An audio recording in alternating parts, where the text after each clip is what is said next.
entretenimiento y opinión. HJN 87 transmitiendo desde San Juan de Pasto. Radio Universidad de Nariño.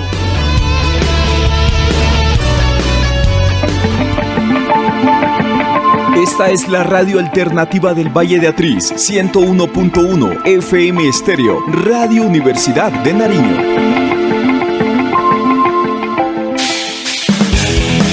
Música, noticias, programas, invitados, de lunes a domingo en la 101.1 Radio Universidad de Nariño.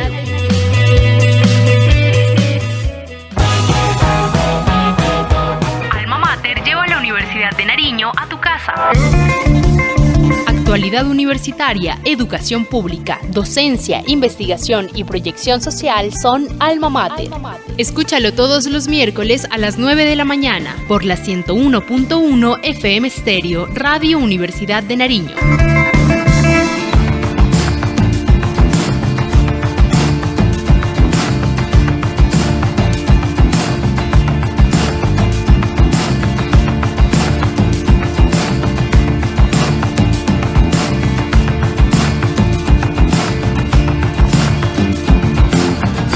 Un saludo a todas las personas que se dan cita cada miércoles a su programa Alma Mater, un programa dedicado al quehacer, a la investigación y a los diferentes procesos que adelanta la Universidad de Nariño, la Alma Mater nariñense. En los controles nos acompaña hoy Duván Erazo. Duván, muchas gracias. Conduce y dirige esta mañana Yadir Arbey Enríquez. Bien, como en cada episodio, cada capítulo de Alma Mater, le contamos a la ciudadanía, la comunidad universitaria también escucha y se actualiza en la información, en lo que acontece y lo que proyecta nuestra Universidad de Nariño. Distintas dependencias, procesos y proyectos pasan por acá. Esta mañana en la mesa de trabajo estamos con el científico, docente de nuestra Alma Mater, quien nos ha representado a nivel nacional, internacional. Él ha hecho investigaciones y periódicamente nos está facilitando imágenes. Estamos a esta hora con el científico Alberto Quijano Bobniza. Profe, bienvenido a esta su casa, la emisora universitaria. Muchas gracias por invitarme a su programa, estimado amigo y periodista. Gracias, profe, por acudir a este llamado. Y bueno, vamos a iniciar. Sabemos que quienes nos escuchan y sobre todo pues los otros medios estarán atentos también por el tema del observatorio, que es uno de los temas que abordaremos ahora. Pero vamos a iniciar con esa importancia de la astronomía en el ámbito académico, como es la Universidad de Nariño. Bueno, sí, desde que regresé de Puerto Rico de estudiar física pura, el máster en física pura y astronomía, pues tuve la idea de construir aquí un observatorio y en esa oportunidad pues tuve el apoyo del rector de ese entonces, el doctor Pedro Vicente Obando. El observatorio fue fundado en el año 2002, entonces ya tenemos 23 años de trabajo y hemos hecho bastante ruido a nivel nacional y a nivel internacional, porque no únicamente nos hemos quedado en transmitir eclipses, que eso es sencillo, sino que hemos trabajado en proyectos a nivel mundial, muchos de ellos con NASA. Y más adelante pues vamos a hablar de otro gran sueño que ya está convertido casi en realidad, que tiene que ver con el Centro de Ciencias. Y sobre todo la astronomía es muy importante porque es un medio para introducir a los niños a las matemáticas y a la física, y para que ellos vean que también hay elementos que no son abstractos, que se los puede aplicar en la ciencia, tanto la física, la astronomía, la química, la biología, propiamente las ciencias naturales. Profe, usted cuenta con estudiantes acá, tiene una cátedra acá precisamente en este tema de la astronomía. ¿Cómo es la dinámica con estos estudiantes y el uso del espacio acá en las instalaciones? Bueno, sí, tengo muchos estudiantes, en primer lugar, a nivel avanzado, que se han graduado con tesis de astrofísica. En México. Sí, ahora lo voy a comentar. No únicamente de física, también tengo estudiantes de ingeniería electrónica, de ingeniería de sistemas, y la mayoría de físicos que han hecho tesis de grado en pregrado en sus carreras, más de 40 alumnos. Ellos se han graduado en diferentes universidades del mundo, han recibido becas, tienen ya grados de maestría y doctorado. Y precisamente lo que usted me indicaba de México, recientemente acabó el doctorado Yasmín Ordóñez, y ella en esta semana va a recibir un premio porque ganó precisamente un concurso a nivel nacional que tiene que ver con la investigación de las niñas, de las señoritas en la ciencia avanzada, y ese concurso es Orquídeas. Es una niña que estuvo aquí estudiando física, yo le dirigí el trabajo de grado. Ya nos contó. Y entonces tenemos muchas investigaciones, ¿no? Bien, y el acompañamiento, el impacto de los estudiantes con el sitio, con el observatorio. Sí, bueno, y también para completar la pregunta anterior, y también tenemos un club de astronomía, el Club de Astronomía. Eso, por ahí. Exactamente. Sí. Gracias, profe. El Club de Astronomía, a todos los estudiantes que ya hayan cursado desde segundo semestre en cualquiera de las carreras, se pueden matricular en una electiva de los cursos humanísticos. Formación humanística. Sí, allí no vamos a hablar, por ejemplo, detenidamente en la parte matemática y física, porque muchos estudiantes son de derecho, de economía, de carreras que no ven propiamente matemáticas a nivel avanzado, pero la introducción a la astronomía la hago desde el camino de la filosofía, porque en definitiva todas las ciencias tienen que ver con la filosofía, y nos hacemos las preguntas acerca de la naturaleza, del universo, y qué hace el hombre realmente aquí, de dónde vino, sin meter, por ejemplo, muchas teorías mitológicas y falsedades, sino a través de la ciencia. Y le comento, estimado amigo, que tiene tanta acogida el Club de Astronomía que claro, las matrículas se acaban rapidísimo. Tiene sobrecupo, profe. Sí. Qué bueno. Profe, ¿y cómo ha motivado usted, por ejemplo, la Yasmín de México nos decía, el director de mi tesis, el profe Quijano, pues me motivó y pues de alguna manera hizo parte de que mi proceso continúe y yo pueda llegar hasta acá? ¿Cómo es ese acompañamiento desde como único profesor de esta área y de este tipo de investigaciones? Bueno, también está Carla, ¿no? Carla también me está ayudando en la parte de observatorio astronómico, y también ya trabaja en equipo. Sí, y también Leonardo Chávez, un alumno muy importante que hizo también doctorado en México. Casi la mayoría de mis alumnos se han graduado en doctorado en México, y él hizo un trabajo de postdoctorado aquí, y con él estamos trabajando en este momento en el Cometa 3 y Atlas, que las personas y los pseudoperiodistas lo convirtieron nada menos que en una nave extraterrestre por ayuda de una falsa hipótesis de Avi Loeb. Él debe estar muy preocupado en este momento porque él es un científico de la Universidad de Harvard, y él fue el que trajo la teoría de que era una nave extraterrestre. Pues si yo fuera Avi Loeb en este momento, yo no saliera a la calle. Profe, hablemos de este cometa. Si hace poco circulaba en redes una información.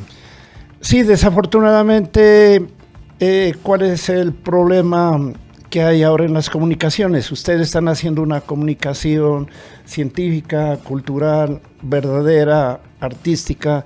En cambio ahora cualquier persona, con tal de que tenga un micrófono o un computador, ya se declara periodista y es experto en todo. No es únicamente experto en cosas elementales, sino que ya habla de astronomía, habla de medicina, y ellos sacan teorías como si la ciencia funcionara en opiniones. La política sí es con opiniones, Sí, pero... pues son micrófonos a base de opinión de periodista en muchas ocasiones. Sí, claro, y la ciencia no es con opiniones. La ciencia funciona es con hipótesis y fundamentalmente tiene que tener prueba de datos. Desde que comenzamos a estudiar el cometa 3i Atlas, yo había dicho desde esa época, desde julio, que es un cometa, que no tiene nada que ver con una nave extraterrestre, y muchas personas y muchos amigos de aquí del periodismo, sobre todo de aquí de Nariño, me decían que cómo me voy a poner a alegar con un científico de Harvard, pero el hecho de que sea de Harvard no significa que él tiene toda la razón. Sí, la verdad. Y además en Harvard estudió un político de Colombia, que no quiero decir el nombre, que le está haciendo quedar mal. Que no hagan eco de esas acciones de estos políticos. Listo, profe. Entonces, cuéntenos sobre este mito y en realidad qué pasa con este cometa 3i Atlas.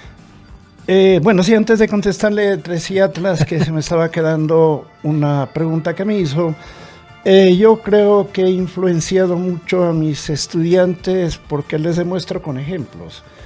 Si yo les hablara de investigación en forma abstracta, pues generalmente los estudiantes no le van a creer. Claro. Uno tiene que demostrar con experiencia, tiene que demostrar con hechos cómo se hace la investigación científica, y como para mí la astronomía es una pasión, pues esa pasión también la tienen los estudiantes. Muchos de ellos yo creo que ya tienen problemas con las novias porque ya están trabajando en horarios no convencionales, y lógicamente la gente tiene horarios ortodoxos, ¿no? Que no se los puede romper. Y hablando ahora sí de la parte del cometa, este cometa es muy interesante porque no es del sistema solar. Este cometa viene de otra estrella. Este cometa parece que proviene de una zona de la Vía Láctea donde hay muchas estrellas viejas. Entonces, ¿por qué se sabe que es un cometa que no es propio del sistema solar? Por la velocidad con que entró al sistema solar, era 50 kilómetros por segundo, ahora la velocidad es mucho más grande, y también por el hecho de que tiene una órbita hiperbólica. Una órbita hiperbólica. Eso es. Es cuando, sí, una órbita, todas las órbitas de los cuerpos que están en el universo cumplen con las cónicas, algo espectacular. Las cónicas son una familia de curvas. Como el nombre lo indica, si yo cojo un cono y el cono, por ejemplo, lo hago una partición con un plano paralelo a la base, sale una circunferencia. Si la pongo más inclinada, obtengo una elipse, mucho más inclinada una parábola, y la hipérbola es el extremo. Entonces las órbitas de todos los cuerpos que están en el universo tienen órbitas ya sea en forma de circunferencia, elípticas, parabólicas, hiperbólicas.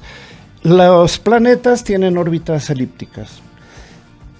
En cambio, este cometa tiene una órbita hiperbólica, es una curva abierta. ¿Eso qué significa? Que ya pasó cerca, entre comillas, por el Sol, y luego se va a retirar de nuestro sistema solar y va a viajar a través del profundo e infinito universo. Está de paso. Sí, está de paso, ya no lo vamos a volver a ver. Por eso es importante, yo creo que es algo filosófico, poético. Yo he visto muchos cometas, los despedí, ellos se despidieron de mí y ya nunca más los volveremos a ver. Bien, profe, en este ejercicio usted periódicamente a los medios de comunicación, ya pues la gente que lo sigue, nos está compartiendo usted imágenes. Usted saca una muestra, unas tomas por ciclos de tiempo y nos comparte periódicamente las imágenes que usted logra. ¿Cómo es ese proceso técnico de llegar a estas imágenes? Y usted nos explica técnicamente abajo qué es lo que estamos viendo en las imágenes que nos comparte. Sí, bueno, es una divulgación que he realizado de la ciencia de la astrofísica para acercar el público a la investigación. Y lógicamente hay que bajar el nivel técnico, que es un nivel elevado, y adaptarlo para el público en general. Siempre que tengo fotografías del observatorio y las fotografías son interesantes, pues como usted lo acaba de indicar, yo los divulgo a través de WhatsApp, a través de la página web del Observatorio de Astronomía de la Universidad de Nariño, y fundamentalmente también las he divulgado a todos los periodistas de Nariño. Pero ¿quiere que le comente una cosa? Cuente, profe. Los periodistas de aquí de Nariño casi no ven, ni siquiera abren las noticias, y después salen divulgando noticias falsas a través del cometa, de que se va a acabar el mundo. Lo que se ve en redes sociales. Sí, exactamente. Por eso es que desafortunadamente las redes en este momento tienen casi mayor divulgación que el verdadero periodismo. ¿Usted recuerda el periodismo? Bueno, tal vez no, porque usted es muy joven.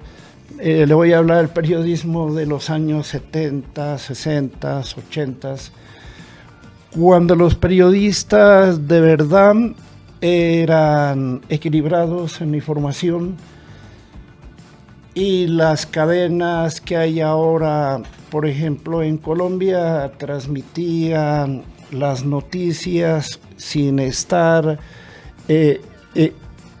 perdiendo el equilibrio. Ahora eso ya no se ve.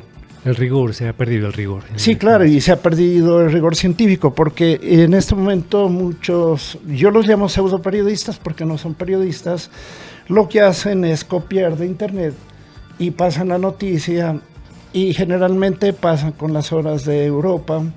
Luego dicen que se va a observar un cometa a las 7 de la noche de Pasto, cuando a las 7 de la noche era de España, que son completamente diferentes. Claro, son 6-7 horas de diferencia. Sí, 6 horas. Ya. Bien, profe, hablemos inicialmente de esta votación. Se vienen buenas noticias para la universidad y la región, pero hablemos del equipo. ¿Cómo hizo la gestión para el equipo con el que cuenta? Y usted ha hecho esos trabajos a lo largo de estos más de 2 décadas. Sí, bueno, el equipo inicialmente lo obtuvimos gracias al apoyo del doctor Pedro Vicente Obando, y luego fuimos aumentando el equipo, importando equipo, bueno, de costo bajo, porque la Universidad de Nariño no tiene mucho dinero, aunque ahora ya tiene mayores facilidades que antes, ¿no? Que en la época cuando yo estudiaba el pregrado en la universidad, que no había casi un solo peso para la investigación científica. Y presentando proyectos de investigación al centro de investigación de aquí, de la BIPRI, de esa época, fuimos adquiriendo poco a poco equipo. Y también le comento esto que no es conocido. Antes de la pandemia, más o menos en la misma época en que nos donaron el lote de la Loma del Centenario, el doctor Harold Guerrero, él me llamó en oportunidad y me dijo que me tenía 2 grandes noticias. Una noticia era que ya teníamos donación de la alcaldía de 2 hectáreas en la Loma del Centenario, donde se va a construir el Centro de Ciencias. Y otra noticia, que me enviaban desde Bogotá un telescopio robótico pequeño de un abogado que yo nunca lo conocí, y él es hermano de los fundadores de la clínica Barraquer de Bogotá, que es a nivel nacional, que tiene que ver con operaciones, cirugías de la vista. Él había sido un gran cultivador aficionado a la astronomía, y cuando ya se dio cuenta que ya tenía poco tiempo de vida, dejó en el testamento a la mujer que regalé al Observatorio Astronómico de la Universidad de Nariño un telescopio. Me regalaron esa oportunidad como 20 millones, no únicamente el telescopio, sino muchas lentes y otros dispositivos. Todo un equipo. Sí, todo un equipo. Y también la señora, cuando fui a recibir a Bogotá, me decía que me traiga toda la biblioteca de astronomía del doctor, pero pues yo aprendí de mi padre que uno tiene que ser delicado. Realmente solo traje lo que aparecía en la escritura, en el testamento. En el testamento. Y bueno, el equipo que tenemos aquí es el mismo equipo que tiene todo Colombia. Son telescopios de 16 pulgadas, de 14 pulgadas, tenemos espectrómetros, cámaras de todo tipo, pero aunque nuestro observatorio tiene los mismos equipos en Colombia, nosotros hemos hecho más. ¿Por qué? Porque pues aquí hay pastuzos y el observatorio está en un lugar privilegiado que es cerca del Ecuador. Cerca del Ecuador es el único lugar de la Tierra de donde se puede ver el hemisferio norte y el hemisferio sur. Aquí hay una zona muy pequeñita que no se ve, que es la zona de la estrella polar. Pero por ejemplo en Chile, donde están los grandes telescopios del mundo, ellos no pueden ver todo el cielo. Ellos ven propiamente el hemisferio austral, pero gran parte del hemisferio boreal no lo pueden mirar, no lo pueden estudiar. Sí. O sea que el estar ubicado en la zona ecuatorial es pues un privilegio, una ventaja para este tipo de trabajo. Y hay otro privilegio, que Pasto realmente es un pueblito comparado con otras ciudades del mundo. Aquí la contaminación luminosa es mínima, aquí no tenemos contaminación química, solo hay contaminación química en la época de los carnavales. Lastimosamente, claro, esa talco y esa carioca, que además de dañar el ambiente, pues también infecciones en la piel, ¿no? Sí, eso tiene que tener mucho cuidado, porque haciendo un paréntesis, aquí lo que echan no es polvo, aquí lo que echan es cal, tierra y tierra de bajo costo, ya los ojos. Peor. El objetivo es lanzar a los ojos o a la boca. Así y es un medio que ahora están utilizando los delincuentes para asaltar a las personas. Además, sí, bueno, en los micrófonos de Radio Universidad de Nariño vamos a abordar el tema de la convivencia en el carnaval y un carnaval sin talco, que lo vemos posible como lo hizo Ipiales este año. Profe, ahora sí vamos a hablar de esa gestión que usted, de una manera permanente, me disculpa el término, con cierto grado de necedad, en la que ha perdurado, llega a dar frutos. Usted nos comentaba al principio del programa, en 2002 empezamos la gestión para el observatorio con el que se cuenta, con el doctor Pedro Vicente en la rectoría, pero usted no se ha quedado quieto, no está sencillamente el observatorio. Usted ha liderado la gestión para que la universidad y la región cuente con un laboratorio y con un centro pues a la altura, y gracias al proceso investigativo y de divulgación que viene adelantando usted, profe. Hablemos inicialmente este proceso de adquisición del predio, el uso de los suelos y todas las trabas que se han tenido para poder ejecutar el proyecto. Sí, es un trabajo que ya tiene bastantes años. Pues le indico que yo comencé con el proyecto en la época que el doctor Navarro Golp empezó la gobernación, entonces hagan unas cuentas, eso ya hace hace rato. Unos 13, 14 años. Sí, el doctor Navarro, yo recuerdo muy bien, me invitó a su oficina a las 6 de la mañana, porque le gustaba trabajar desde bien temprano. Y como yo también no tengo el horario convencional, pues yo fui a... También madruga. Sí, fui a esa hora. Y afortunadamente tengo la capacidad de la paciencia. A través de la ciencia uno adquiere esa capacidad. Usted, bueno, no va a recordar porque no existía en esa época la universidad de hace tiempo, de los 60, de los 70. La Universidad de Nariño era completamente diferente a lo que es ahora la universidad. Entonces uno se acostumbra a trabajar en primer lugar con elementos muy reducidos. Con lo básico. Sí, con lo básico, pero uno no se queda con esos elementos, sino que uno en primer lugar trata de inventarlos, porque como aquí no era posible obtenerlos, y luego más adelante, cuando hay facilidades, uno ya comienza a adquirir instrumentación más avanzada. Este es un proceso bastante largo.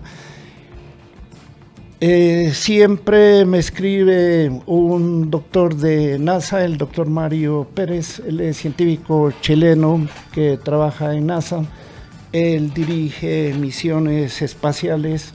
Él trabaja con capitales de billones de dólares. Y él siempre me escribe y me dice que él no entiende cómo aquí en Colombia un proyecto que tiene un costo mucho más pequeño que el de ellos se demora tanto. Porque aquí hay mucha tramitología.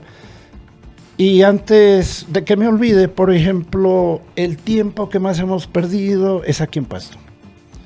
Ya estuviera construido el Centro de Ciencia. Aquí perdimos 3 años. ¿Qué trabas hemos tenido? Sobre todo por el plan parcial.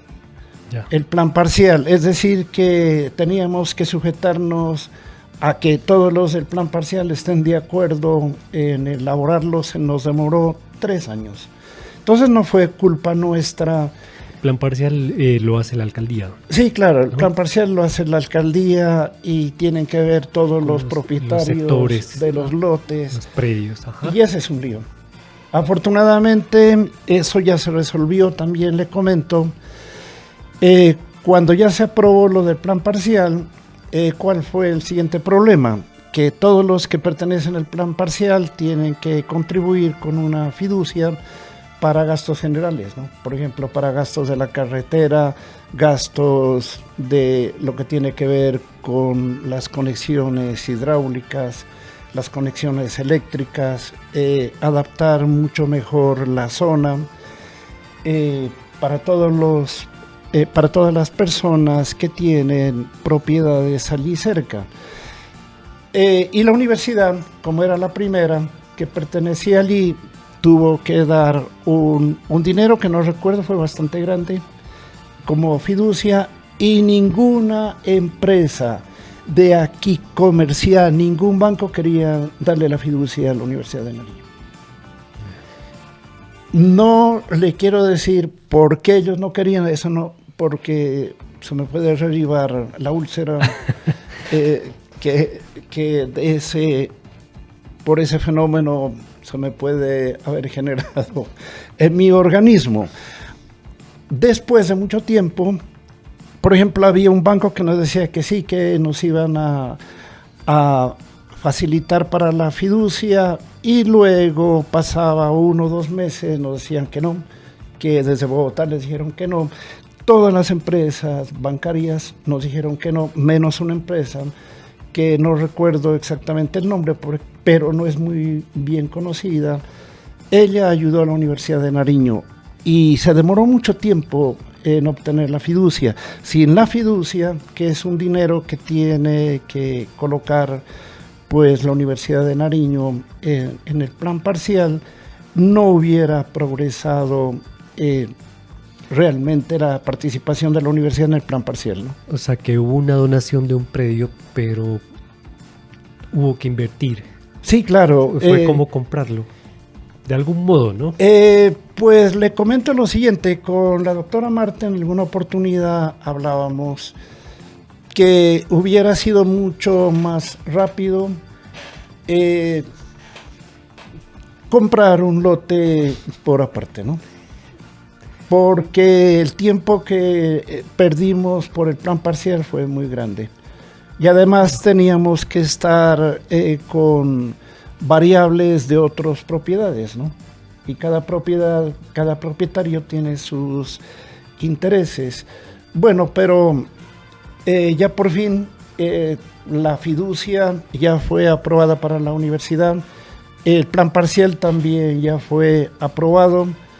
En este momento pues ya no nos podemos ir para atrás porque el proyecto que nos aprobó regalías hace 3 años tiene que ver con un proyecto exactamente en esa zona, no se puede cambiar el lugar.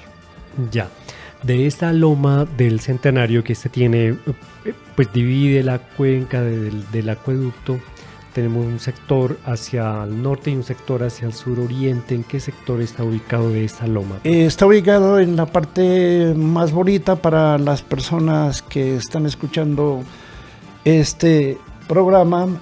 Es exactamente en el balcón, yo lo llamo el balcón de Pasto, queda al lado del acueducto, y para no darles coordenadas geodésicas, sino una ubicación es donde aterrizan los helicópteros del ejército, y ellos ya saben que ese es nuestro terreno, pero afortunadamente el hecho de que el ejército estuvo allí ha sido muy importante porque nos protegieron el terreno. Usted ya sabe qué tal, por ejemplo, 15 años ese terreno abandonado. Aquí en Colombia son expertos las personas en las invasiones. Las invasiones, ¿no? Sí. Ya, profe, superado este tema ya de la fiducia, de la adquisición, del aporte de la Universidad de Nariño, ¿qué continuó? Porque pues estamos hablando de la parte civil, la parte legal, la parte arquitectónica, de diseño. ¿Cómo va todo ese proceso que ha sido largo? Sí, es un proceso largo, y muchas gracias a Carla Reyes. Ella fue una alumna muy brillante, también le dirigí el trabajo de grado en astrofísica. Para hacerle propaganda a Carla, ella sacó 100 sobre 100 puntos en la tesis, y con jueces de otras partes de Colombia, de la universidad, de unas universidades de Bogotá. Ella ha sido la que más me ha ayudado en este momento. Ella es jefe de departamento del programa de física, y con ella hemos tenido las máximas satisfacciones y también los máximos sufrimientos. Porque muchas veces vimos que el proyecto ya estaba casi perdido. Afortunadamente, el doctor Camilo Romero, él fue el que más nos impulsó en el proyecto, y también Harold Guerrero fue el que nos donó las 2 hectáreas en la loma del Centenario. También nos ayudaron otros personajes de aquí, gobernantes y alcaldes menos uno, que no nos apoyó muy bien. ¿Quién no apoyó, profe? ¿Quién fue ese? Bueno, el doctor Harold Guerrero, el doctor Escobar. El doctor Escobar, que ahora es gobernador de Nariño, fue el que recuperó el proyecto, porque ese proyecto estaba perdido, no aparecía en la gobernación. ¿Eso es ahora? No, eso fue en la administración del doctor Raúl Delgado, cuando el actual gobernador era jefe de planeación. Yo hice una denuncia en la Voz del Galeras, que todavía existía en esa época, y la denuncia fue que el proyecto que habíamos presentado no aparecía en la gobernación. Afortunadamente había estado el señor gobernador actual escuchando esa emisora. Se consiguió mi teléfono, me llamó y me dijo que eso era grave que vaya inmediatamente a la gobernación y que él me ayudaba a buscarlo. Y él me ayudó a recuperar ese proyecto. Es decir, que nuestro proyecto ha desaparecido en los agujeros negros del universo. El universo administrativo. Sí, del universo administrativo. Y ahora le voy a contar por qué nuestro proyecto se ha demorado tanto también. No es culpa de nosotros. Cuando ya se hizo la publicación para el concurso del interventor, no se presentó nadie. Ni Pastuso. No se presentó Bogotá. ni Pastuso de ninguna otra parte. Segundo concurso no se presentó nadie. Eso nos hacía perder tiempos. Claro. En el tercer concurso ya se presentaron 4 proponentes. Los 2 nariñenses cometieron errores. Uno de ellos presentó los papeles cuando ya había acabado el concurso. Fuera de los términos. Fuera de los términos. Y otro grupo presentó papeles incorrectos. O sea que no cumplían. Se anularon. Sí, entonces se anularon y ganaron tanto para interventoría como para la construcción. Ganaron de Bogotá. Ya con ellos tuvimos una relación muy buena en la semana pasada. Hubo una reunión por primera vez con el interventor, también con los representantes de la empresa que va a construir el Centro de Ciencias, y también vinieron representantes de la casa que va a hacer el papel de intermediario para traer la instrumentación científica. Vino una representante de Estados Unidos. Les comento, estimados radioescuchas, que el telescopio ya fue comprado. Ya la doctora Marta Calvache dio la orden para la compra y el diseño de este telescopio, que va a estar dentro de poco aquí en la Universidad de Nariño. Un telescopio, el mayor de Colombia, tiene 1 metro de diámetro. Bueno, cuando yo digo 1 metro de diámetro, las personas creen que es 1 metro de longitud. Es 1 metro de diámetro. Los espejos parabólicos, la longitud es de 3,5 metros y tiene un peso de 2 toneladas para que nos ayuden a cargarlo. Es como este espacio más o menos. Sí, exactamente. Sí. ¿Es grande? Sí, es grande. ¿En Colombia hay otros así? No, aquí en Colombia no. Es decir, que este centro, este observatorio estaría dotado con el Sí, con el mayor más telescopio, y es un grande. telescopio robótico. Es un telescopio con la última tecnología, y los ingenieros de Estados Unidos lo van a venir a instalar. Porque de lo contrario no funciona la garantía, ¿no? Profe, ya tenemos el predio en propiedad. Sí. Administrativamente ya con papeles todo. se hicieron los aportes necesarios y ya se ha comprado el telescopio. ¿Cómo iniciaría esta fase arquitectónica, esta fase de infraestructura? No, eso ya... No, los estudios arquitectónicos y los de ingeniería civil, eso los hicieron ingenieros y arquitectos de la Universidad de Nariño. El grupo no únicamente ha estado conformado por Carla y por mi persona, que somos los que trabajamos en la parte de la ciencia, sino que nos han colaborado ingenieros, arquitectos, economistas y abogados de la Universidad de Nariño. Son muchas personas. Lógicamente hemos tenido el apoyo de muchos rectores, por ejemplo, el apoyo de la actual administración, del anterior rector, el doctor Solarte. Todos ellos nos ayudaron. Bueno, es que me tocaría nombrar a muchos rectores porque nuestro proyecto lleva más de 16 años. Claro. Y en el momento en que presentamos ya en tercera fase regalías, ya estaban lógicamente los planos, ya estaban los estudios de ingeniería, los estudios de economía, los estudios de factibilidad económica. Todo eso era necesario presentarlos. Y la aprobación fue en una reunión del OCAD del Pacífico. Antes regalías era mucho mejor porque era por grupos, por sectores. El OCAD del Pacífico estaba conformado por la gobernación del Valle del Cauca, del Putumayo y de Nariño. Entonces allí se discutía qué proyectos iban a ser aprobados. ¿Qué se priorizaba? Y ahí nos aprobaron nuestro proyecto. Estaba como presidente del Local del Pacífico en esa oportunidad el gobernador anterior, ¿no? ¿Alvarado? No.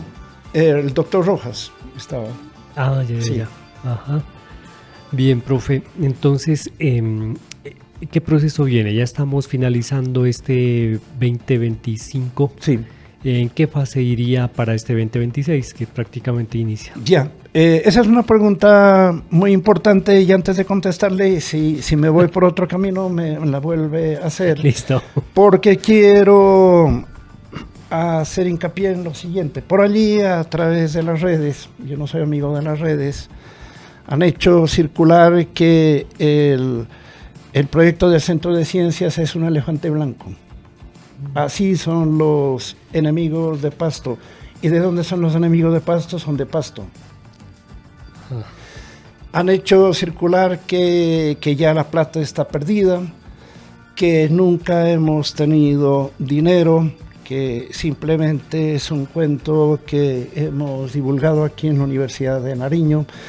Pues no le he contado todos los problemas que hemos tenido, no han sido problemas de nosotros, sino exteriores. Y lo que ellos dicen, el elefante blanco, pues van a tener que pintarlo. Va a ser un elefante gigantesco porque va a ser un motor para la cultura, para la ciencia, para la investigación y para el turismo aquí en Pasto. Porque cuando vienen personas de otras partes del mundo o de Colombia, ¿qué es lo que pueden visitar? ¿Cuántos museos hay aquí? Museo del Oro, Juan Lorenzo Lucero. Sí, nosotros vamos a tener un lugar, vamos a tener un planetario. Sí, los planetarios son turísticos. Es un planetario que va a ser portátil, es un planetario grande. Vamos a tener el observatorio con el mayor telescopio de Colombia, vamos a hacer proyectos con NASA y vamos a tener un observatorio para los niños, para que trabajen en la ciencia. Entonces, profe, se va a ampliar la gama de servicios, porque nosotros vemos que nos visitan frecuentemente acá en las instalaciones actuales. Allá se amplía, se extiende el portafolio, por así decirlo, de servicios que tendría. Sí, muchas veces nos preguntan las personas si tienen derecho a esa pregunta, es porque no abrimos constantemente el observatorio, pero es que el observatorio actual es un centro de investigación. Si lo abrimos constantemente, como hacen muchos observatorios de Colombia, ¿qué es lo que vamos a hacer en investigación? No se puede hacer investigación, no se puede hacer investigación y el público viéndonos que estamos investigando. Es equivalente a una operación de un médico, a que entre todo el mundo a observar qué es lo que está haciendo. Y como centro de investigación continúa, se fortalecería. Sí, pero todo pasa a la Loma del Centenario. Ese es un centro muy grande, muy bonito, en 2 hectáreas. El que nos ayudó en eso fue el doctor Harold Guerrero. Y los títulos de propiedad los tenemos desde hace tiempos. Cuando finalizó, ya no recuerdo cuándo fue exactamente la finalización del gobierno del doctor Harold Guerrero, que era en esa época alcalde de Pasto, en una fiesta de San Juan de Pasto. Él entregó los títulos de propiedad. Allí estaba el doctor Solarte como representante de la universidad y también estuve invitado a la entrega de los títulos de propiedad. Los títulos de propiedad yo creo que ya están como pergaminos porque eso fue hace tiempo. Sí. Bien, profe, entonces... Pero la pregunta que me hizo, ¿se la respondió o me fui por otro lado? Vamos a 2026, como estamos terminando 25, entonces ya esta fase de desarrollo de la obra, sí. ¿Cómo sería el proceso? Bueno, ¿qué proceso sigue? De acuerdo a la charla que tuvimos con el interventor y con la empresa constructora, ellos nos pidieron como permiso que les demos 2 meses, es decir, noviembre y diciembre, para ponerse ya al tanto de todo el plan de ingeniería y de arquitectura, ¿no? Lógicamente eso no tiene ningún problema. Y luego empieza la construcción. La construcción empezaría desde enero del próximo año, pero en este momento, ya les adelanto, ya están haciendo la expansión de una carretera que vamos a tener allá en el plan parcial de la Loma del Centenario. En este momento hay fundamentalmente 2 carreteras, una que es bien mala, que es la que conduce al acueducto, ¿no? A Empopasto. Sí, a Empopasto, y otra que va por la Carolina, que es mucho mejor, pero vamos a tener una vía mucho mejor en esa zona. Y luego viene la construcción. Los ingenieros, tanto de la Universidad de Nariño como los arquitectos, ellos indican que el diseño y la construcción, realmente eso no va a demorar mucho tiempo, porque el diseño en sí, ingenieril y de arquitectura, no es complicado, es muy simple. Lo complicado es la instrumentación que vamos a tener y que la están diseñando en Estados Unidos. Entonces, si no hubiéramos tenido tanto problema como los hemos tenido, a finales del próximo año ya estaría el Centro de Ciencias. Es decir, que se va a expandir 2 meses, sería más o menos para los 3 primeros meses del año 2027, ya va a estar completamente construido el Centro de Ciencias, y hay que cumplir con esos tiempos porque hay una programación que le está revisando y le exige la Oficina de Regalías. Claro. Sí. Allí no se puede... Una ejecución presupuestal. Sí. Y los dineros los maneja afortunadamente la Universidad de Nariño. Entonces yo no manejo dineros, yo manejo la parte científica, yo manejo los asteroides y los cometas. Afortunadamente no tengo que manejar el dinero. La única vez que yo manejé dinero fue cuando era niño y jugábamos con el Monopolio. Qué bueno, profe, por fortuna y en buena hora. Bueno, profe, hagamos la invitación para que las personas que nos escuchan a esta hora y también la comunidad universitaria esté pendiente, nos siga. Ya nos aclara que no es ningún elefante blanco, que no es ningún mito, que es una realidad, y que las mismas administraciones externas a la universidad han sido quienes pues han impedido de algún modo el buen desarrollo del proyecto, pero finalmente ya empieza a materializarse. Sí, yo creo que en este momento la invitación a todas las personas es que divulguen las noticias verdaderas y que divulguen que nuestro proyecto ya está plenamente en luz verde. Tenemos el dinero, tenemos los diseños completos de ingeniería, de arquitectura, los estudios de factibilidad económica, tenemos el lote, ya tenemos casi listo el telescopio, porque me olvidaba de indicarle una cosa. Los ingenieros de Estados Unidos invitaron a un grupo pequeño de la Universidad de Nariño para febrero del próximo año para que visitemos la fábrica y que miremos cómo está. ¿Dónde es eso? El desarrollo en Estados Unidos. Está en la parte de Chicago, en las cercanías de Chicago. Sí. La fábrica del telescopio. Sí, es una fábrica muy importante, es Planewave. Ellos diseñan telescopios gigantes, no propiamente telescopios de juguete, ¿no? Como los que se consiguen aquí en Pasto. Profe, bien importante porque pondría a la Universidad de Nariño, al departamento y a la ciudad en un contexto cultural y científico diferente, digamos que más visible ante el país, ¿no? Claro, y porque nosotros estamos haciendo investigación seria, tenemos muchos proyectos.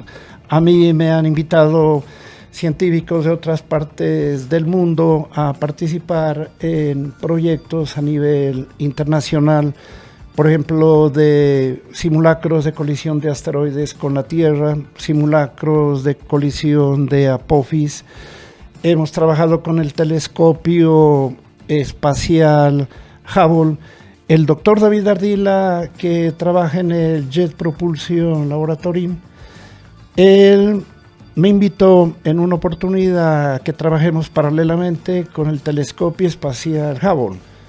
Para mí eso fue fantástico. Nosotros estábamos en la misma fecha y a la misma hora mirando las mismas estrellas que estaba viendo el telescopio Hubble simultáneamente. Ahí hicimos un descubrimiento desde aquí de Pasto. Está publicado en una revista internacional indexada. Y el mismo doctor David Ardila me dijo hace un año en un congreso, me lo encontré en Pasadena, California, que cuando ya tengamos trabajando el Centro de Ciencias, que vamos a tener un proyecto paralelo, pero ya no con el Hubble, sino con el James Webb, que en este momento es el mayor telescopio en el espacio. Es decir que desde Pasto, al principio estuvimos aquí en el observatorio cerca de la cafetería. Ya en la terraza, sí señor. Primero estuvimos cerca de la cafetería, luego subimos al último piso al lado del estudio de televisión, luego vamos a pasar a la Loma del Centenario y de ahí nos vamos para arriba porque es un proyecto muy importante. Macro. También, y por allí, me han comentado que por allí es que han dicho que el telescopio es para el profesor Quijano. Ese telescopio no es para el profesor Quijano, ese telescopio es para la Universidad de Nariño, para Pasto, para Nariño y para Colombia. Y para todos los alumnos, que son más de 40, que ellos pueden venir a trabajar.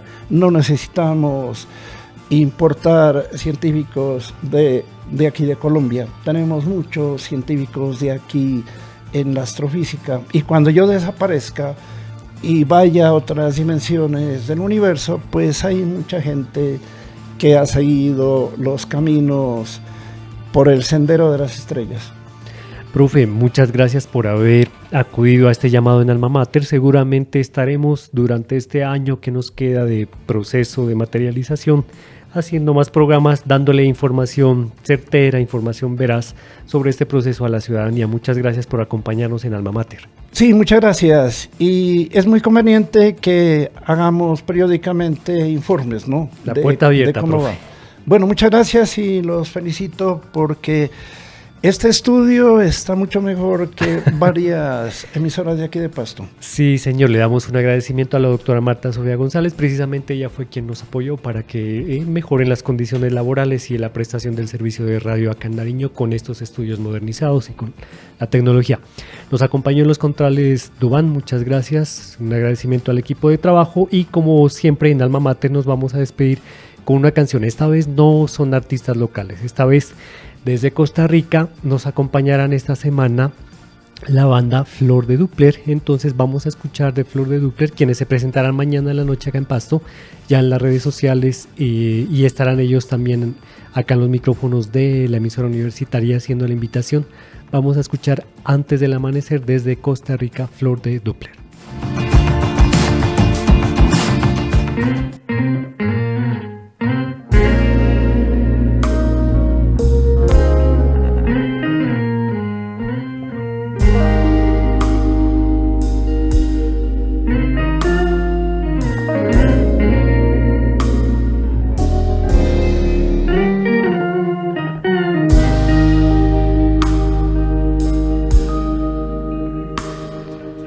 Apaguemos cada luz, déjame beberla, miel de tus ojos.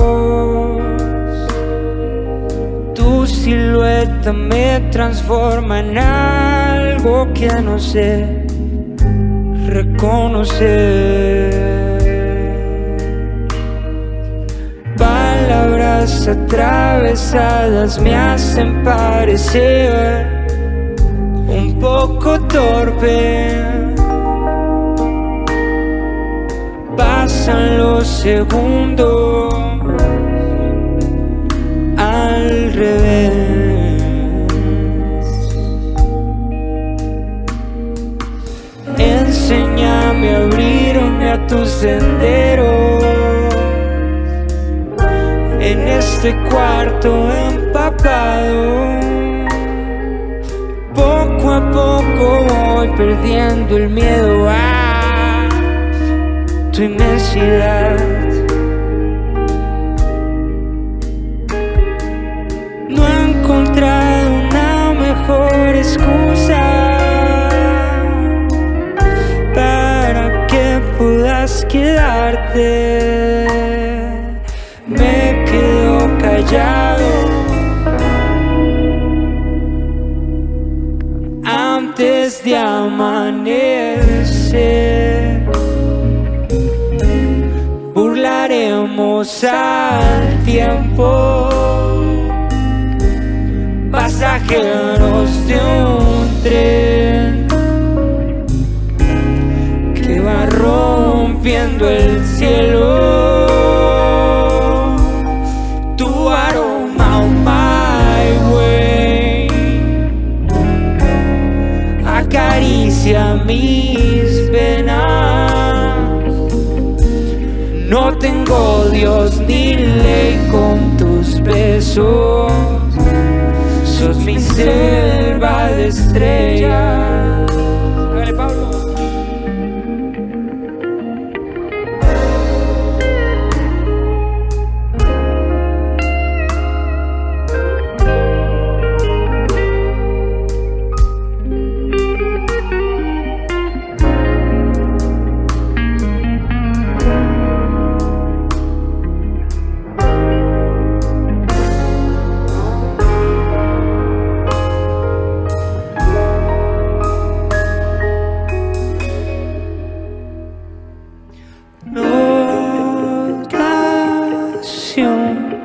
La nuestra de ser canción, respiro tus huellas.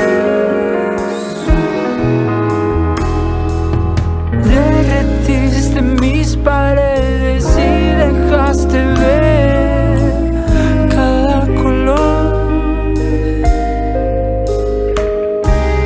Quitaste el disfraz de niño triste y me hiciste una flor. Me convertiste en una flor. La la la la la. Antes de amanecer, tomarás mis fragmentos y harás un collar que adorne tu cuello.